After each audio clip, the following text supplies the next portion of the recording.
On a credit card, the balance reported on the statement date is what you get calculated into your utilization. Throughout your credit card billing cycle, your credit card balance changes many times as payments, credits, purchases, fees, and interest are added to your account.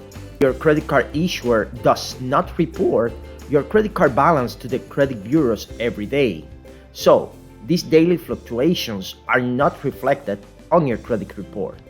Many credit card issuers only report your credit card balance at the end of your billing cycle.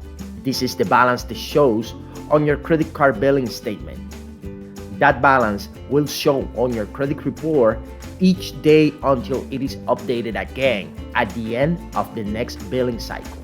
If you have made any payment or purchases since your last billing cycle end date, then the balance on your credit report will not match what you see when you log on your online credit card account. While that might seem like a mistake, in reality, the credit card balance on your credit report has not been updated yet. It can take 1 to 2 months for a payment to show up on your credit report and impact your credit score.